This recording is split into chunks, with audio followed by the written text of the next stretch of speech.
je pense qu'il faut plutôt aller vers de la qualité pour répondre aussi aux besoins des consommateurs. Je pense que c'est vertueux pour tout le monde, pour l'environnement, pour le consommateur et pour le producteur aussi, s'il est mieux rémunéré au niveau de son produit, quoi.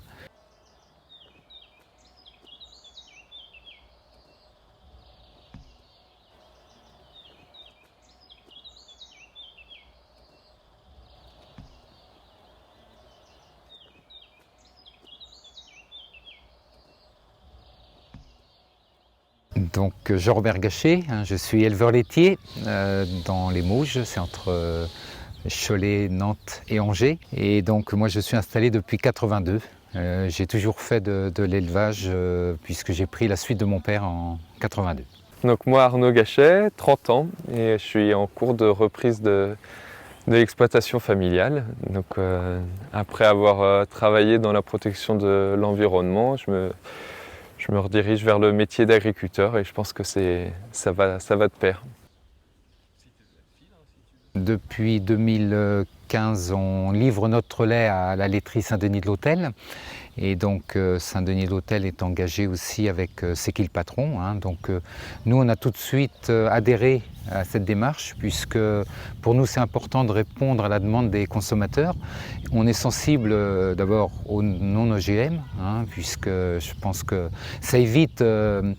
si ça peut éviter un peu de détruire la forêt amazonienne, c'est quand même vertueux. Puis aussi, les vaches, c'est des herbivores, il faut qu'elles sortent. Et si le consommateur nous demande de sortir les vaches pour manger de l'herbe, eh bien, il faut respecter un petit peu leur choix. Grâce à C'est qui le patron, ça permet d'avoir une meilleure valorisation du lait, donc d'avoir aussi des projets, de pouvoir investir dans des projets comme l'agroforesterie. Qui favorise le bien-être des animaux et puis d'être aussi d'avoir un peu plus de visibilité sur l'avenir.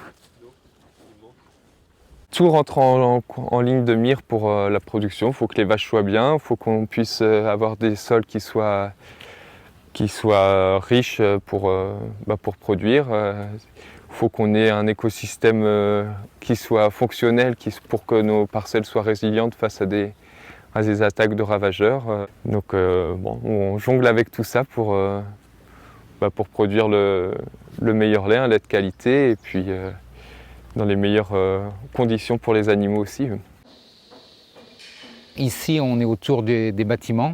Donc l'idée, c'est de faire des micro-parcelles. On travaille avec du pâturage tournant dynamique, c'est-à-dire une parcelle par jour et une parcelle la nuit. Et donc ces micro-parcelles sont entourées d'arbres. Hein. Donc là, on a planté aussi de l'agroforesterie. Donc ça ne nous empêche pas de faire du foin entre les parcelles. Ça ne nous empêchera pas aussi d'implanter d'autres cultures ou de remettre un maïs après cette prairie. Mais les arbres vont pouvoir se développer et puis donc ça va faire de l'ombre aussi pour les animaux dans quelques années. Nous, on a la chance de pouvoir se servir du lait dans le tank directement, donc je ne consomme pas forcément du lait C'est qui le patron, mais je sais que j'ai de la famille, des copains qui ont été sensibilisés par cette démarche, qui savent aussi que c'est un lait qui est produit localement dans le secteur. Donc ils essayent de nous encourager en achetant cette brique C'est qui le patron.